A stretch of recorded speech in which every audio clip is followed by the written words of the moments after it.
안녕하십니까. 손호영입니다. 우리 회장님께서 아마 중요한 점을 이미 지적을 하셨습니다. 거기에 부언을 해서 제가 데이터를 통해서 오늘의 주제인 이제는 당화 혈색소다, 아마 이런 제목을 저희가 갖고 일을 하게 된 배경을 먼저 설명을 드리고 아마 당화 혈색소에 대해서 말씀을 드리겠습니다. 제가 먼저 강조를 해드릴 분은 아까 잠깐 언급하셨지만은 당뇨의 문제가 너무 많다는 겁니다. 환자 수가 너무 많고 너무 빨리 많아진다는, 아마 그 점을 좀 강조를 해드리면은, 되게 최근 데이터에서 2003년도 국제당뇨병연맹에서 발표한 전 세계 당뇨 환자 수가 약 1억 9,400만 명입니다.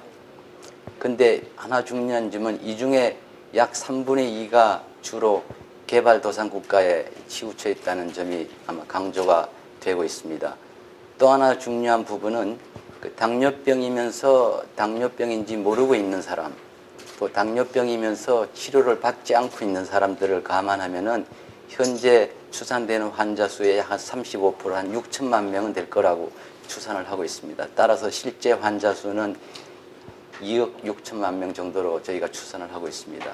현재의 발생률을 감안하면은 지금부터 약 한 20년 후에는 한 3억 6천만 명으로 증가할 것 같다. 이거 상당히 심각한 문제가 되겠고, 그래서 최근의 통계를 보면 전 세계적으로 매년 새로 발생하는 환자가 한 700만 명 정도 된다고 합니다.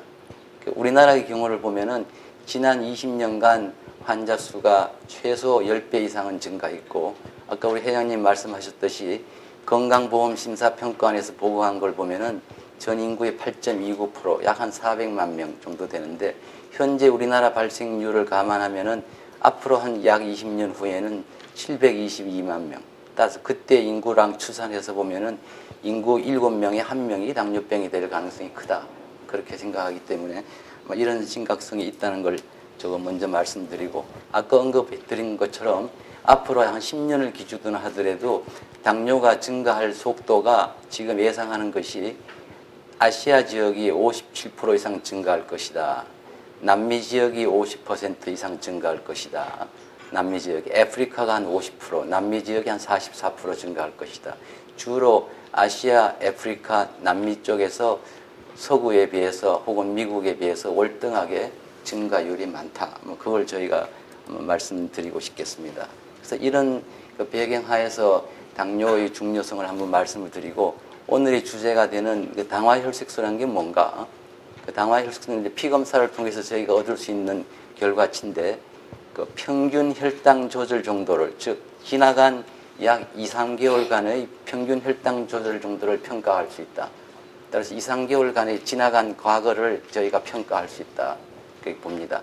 학생들로 말하면 이제 1학기 말 성적, 중간 말 성적, 아마 그렇게 생각하시면 되겠습니다. 그래서 이건 공복, 식후 혈당을 모두 다 반영을 하고 있고요. 장점으로 보면은 식사, 공복도 좋고 식후도 좋고 아무 때나 체열이 가능하다는 거죠. 또 이 숫자를 알므로써 당뇨 환자분들은 내가 당뇨 조절 상태가 지금 어느 시점에 와 있다는 것을 실제 숫자로 확인할 수 있습니다. 그렇게 하고 중요한 점은 이 당화혈색소가 만성합병증, 가장 문제가 되어 있는 당뇨병성 만성합병증의 예측을 할 수 있는 표지자로서 역할을 할 수 있다. 당화혈색소가 지속적으로 권장 범위 내를 벗어나게 되면은 합병증의 가능성이 높아진다는 걸 직접 숫자로 확인할 수 있다는 점이 되겠습니다. 그래서 이런 당화혈색소는 현재 조절이 잘 되고 있는 경우에라도 최소 1년에 2번 이상은 검사를 해봐야 되겠다. 그렇게 보고 있습니다. 그 이유가 많은 환자분들이 병원을 방문할 때는 병원 방문하는 것도 하나의 스트레스이기 때문에 그동안에 별로 신경 안 쓰던 혈당 조절에 대해서 2, 3일 전부터 갑자기 신경을 쓰고 병원에 오는 날은 아침 식사도 절반만 먹고 혈당이 높게 나올까봐.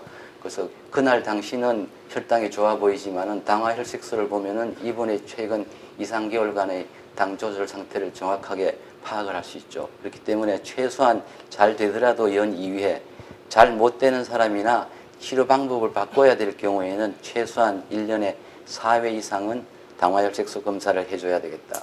근데 당화혈색소 검사라는 것이 식전, 식후 혈당 변화를 다 포함하기 때문에 내가 지금 식전이 얼마고 식후가 얼마고 그 당장 숫자를 알 수는 없는 문제가 있죠.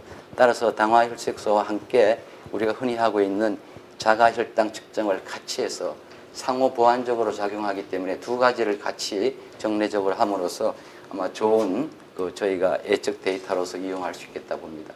이런 당화혈색소의 중요성을 말씀드리려면 그 가장 큰 배경은 합병증입니다. 여러분들 너무 잘 아시는 합병증이기 때문에 이 합병증들의 대표적인 걸 말씀드리면은 그 미세혈관 합병증, 조그만 모세혈관 쪽에 오는 합병증은 대표적인 게 망막증인데, 망막증은 성인들의 비외상성 실명의 가장 큰 원인으로 알려져 있죠. 또 당뇨병성 신증은 만성심부전증의 가장 큰 원인, 우리나라의 경우에도 혈액투석하는 사람의 한 절반 이상이 이 당뇨병으로 혈액투석을 하게 됐다는 보고가 있죠. 그 외에도 당뇨병성 신경병증으로 인한 여러 가지 심각한 문제가 합병증에 동반되고, 그래서 이런 합병증 중에서도 특히 대혈관 합병증, 큰 혈관이 오는 합병증은 대부분이 아주 치명적이라는 거죠. 그 당뇨병으로 인해서 사망하는 사람이 한 60%는 심혈관 질환으로 사망을 하게 됩니다. 대표적으로 당뇨병 있는 사람들이 관상동맥 질환은 정상인의 2배에서 4배, 무통성 심근경색증이 2, 3배, 뇌혈관 질환, 뇌졸중을 포함한 뇌혈관 질환이 3배에서 5배, 또 팔다리를 절단하게 되는 경우에 절반 이상이 당뇨로 인해서 절단하게 된다. 정상인보다도 절단하게 될 확률이 거의 15배에 달한다. 이런 심각한 합병증이 문제가 되고 있고, 이런 합병증의 문제점은 한 번 발생하면은 비가역적으로 계속 진행하고 현재로서는 완전한 해결 방법이 없다는 거죠. 따라서 합병증을 미리 예방하든가 최소한도 조기에 진단하고 조기에 치료해야 된다. 이런 합병증의 심각성을 생각하면 합병증을 예측할 수 있는 그 표지자가 상당히 필요하다. 그 표지자로서의 대표적인 것이 당화혈색소다. 그래서 이런 배경으로 어떻게 하면 이 당화혈색소를 낮출 수 있겠느냐. 그래서 이게 미국에서 이루어진 대규모 임상 연구, 일본, 영국에서 이루어진 대규모 임상 연구에서 혈당 조절을 아주 열심히 하게 되면은 당화혈색소를 하지 않은 그룹에 비해서 현저하게 감소시킬 수 있다는 것이 이미 임상에서 증명이 된 바가 있습니다. 그래서 그 결과를 간단하게만 말씀드리면 미국산 임상 연구에서 당화혈색소를 9%에서 7% 낮추니까 망막증이 76%, 시인증이 54%, 신경합병증이 60%, 대혈관 합병증이 41% 줄어들더라. 일본에서 한 것도 69에서 70%가 줄어들더라. 영국에서 한 것은 이제 폭이 좀 좁죠. 7.9를 7%로 낮췄는데 이 정도로 합병증을 줄일 수 있다. 그러니까 당 조절을 열심히 하게 되면은 그 합병증을 현저하게 감소시킬 수 있고, 합병증을 감소시킬 수 있다는 중요한 지표는 역시 당화혈색소를 기준으로 하고 있다. 그렇게 말씀을 드리고 싶고요. 그래서 또 아까 언급하셨지만은 당뇨병의 사회적인 비용 부담이 또 엄청납니다. 그래서 총 의료비의 한 25%가 당뇨 합병증 관리에 들어간다는 거죠. 미국 같은 경우에 보면은 그 1년에 당뇨에 관련된 의료비가 1,320억 불이라고 합니다. 아주 엄청난 돈이 당뇨 관리에 투자가 되고 있고, 우리나라의 경우에도 2005년도에 보고된 걸 보면은 2,700억 원 이상입니다. 이게 이제 보험관리공단에서 나간 거고, 50%는 환자 부담이라고 생각하면 이거 배가 되겠죠. 그 외에도 당뇨 관리하기 위해서 혈당 조절도 하고 여러 가지 기구도 구입하고 그런 걸 다 감안하게 되면 우리나라에서도 엄청난 비용이 당뇨병으로 인해서 지불이 되고 있다. 그걸 저희가 생각할 수 있겠습니다.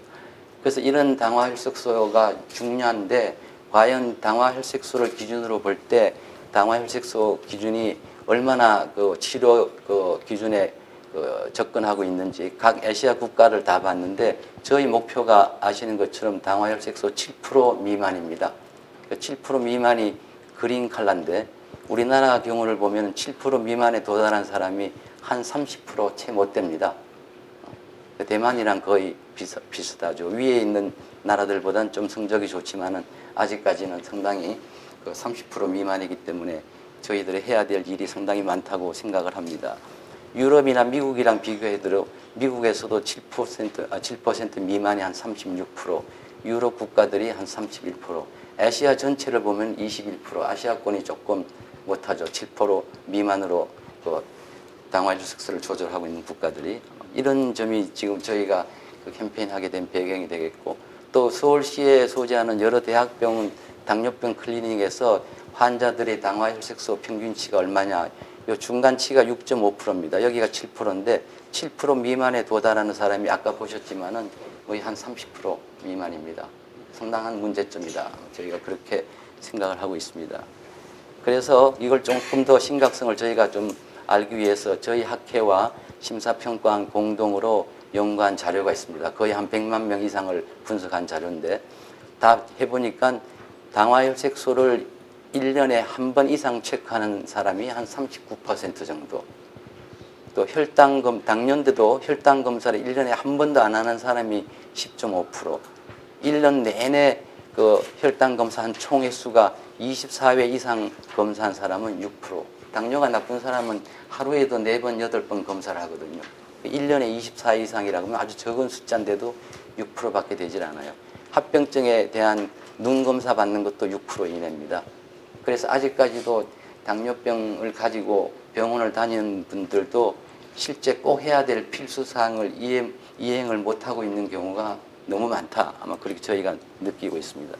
또 하나, 그럼 이 당화혈색소에 대한 그 변화 양상을 보기 위해서 전국 626개 1차 의료기관에서 약 한 3만 명 이상을 대상으로 조사를 했습니다. 조사를 해서 이 환자들 대상으로 해서 당뇨에 대한 교육을 철저하게 시키고 3개월 후에 시키기 전후로 당화혈색소가 어떻게 변하나 그걸 갖다가 조사를 한 보고가 있었습니다. 결론만 말씀드리면은 여기에서도 당화혈색소가 7% 미만으로 조절되는 사람은 38% 정도였습니다. 그런데 교육 전에 7.5% 되던 사람이 교육하고 나서 3개월 후에는 7.2%로 떨어졌고, 7% 이상인 사람을 다시 골라서 교육 전에 8.3% 정도 되던 사람이 3개월 교육 후에는 7.8%까지 떨어졌죠. 당화혈색소는 0.5%, 1% 떨어지는 게 엄청난 효과로 저희가 보고 있습니다. 한 1%만 감소시켜도 합병증이 한 20%는 줄어든다는 보고가 있거든요. 그래서 교육만 잘 받으면은 단기간 내에도 이 정도로 당화혈색소가 개선이 될 수 있다. 당화혈색소가 개선된다는 말은 합병증에서 그만큼 멀어진다는 말도 아마 되겠습니다. 그래서 당화혈색소에 대한 결론만 제가 요약을 해보면은, 당화혈색소란 것은 최근 2, 3개월간의 평균 혈당치를 잘 반영해주고 있다. 따라서 당화혈색소를 7% 미만이 되도록 노력을 하고, 최근에는 6.5%까지 내려야 되겠다는 게 많이 강조가 되고 있고, 당화혈색소와 함께 정기적으로 자가혈당 측정도 상호보완적으로 반드시 하는 것이 추천이 된다. 그래서 혈당 조절이 잘 되지 않는 경우에는 2, 3개월에 한 번씩은 당화혈색소를 해야 되겠고, 혈당 조절이 비교적 잘 되는 분들도 1년에 2번 이상은 하는 게 좋겠다. 그래서 현재까지 통계를 보면은 당화혈색소 1% 감소할 때마다 심혈관 질환 같은 합병증이 약 20% 정도가 감소되고 있다. 그렇게 저희가 알려지고 있습니다. 그래서 이걸 결론적으로 말씀드리고, 또 최근에 그 슬라이드 몇 장을 제가 좀 소개해 드리겠는데, 아마 그거는 당화혈색소에 대해서 환자분들이 얼마나 인지를 하고 있는지 거기에 대한 데이터를 잠깐 말씀드리겠습니다. 요거는 서울 경기 지역의 7개 종합병원 외래 환자들을 대상으로 했습니다. 그래서 남자 여자 비율은 비슷했고, 설문지에 응해준 사람이 대부분이 50, 60대, 70대가 대부분이었습니다. 그래서 실제 한 인지 여부 결론만 제가 말씀드리면, 당화혈색소가 뭔지 모른다 그렇게 대답한 사람이 무려 82%, 병원에 다니면서도. 그러니까 의사의 책임도 있고 또 환자의 책임도 있고 여러 가지 문제가 있을 걸로 봅니다. 그 당화혈색소 수치를 알고 있다 그래도 당화혈색소 수치 정상이 얼마냐 그거 알고 있는 사람이 한 34%, 나머지 64% 정도는 정상치가 얼마인지도 잘 모르고 있는 실정이다. 그렇게 보고 또 당화혈색소에 대해서 알고 있는 사람들도 자기가 당뇨를 관리할 때 당화혈색소 수치를 어느 정도 범위 내에 그 관리를 해야 되느냐 그걸 알고 있는 사람도 절반이 못 됐다. 아마 그런 데이터가 있습니다. 그렇게 하고 당화혈색소를 측정하는 걸 알고 있었느냐 그 병원에 다니는 사람은 대개는 90%는 알고는 있다. 알고는 있고 또 2, 3개월에 한 번씩 검사해야 된다는 것도 대체적으로 알고 있습니다.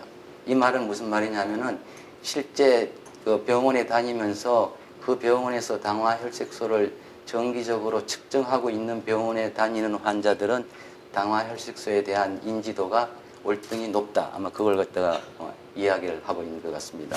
그래서 당화혈색소의 중요성, 그 중요성을 설명할 수 있는 당뇨 환자 수의 그 대규모 환자, 급증, 또 합병증의 심각성, 합병증을 예측하는 표지자로서의 당화혈색소의 효용성에 대해서 소개를 해드렸습니다.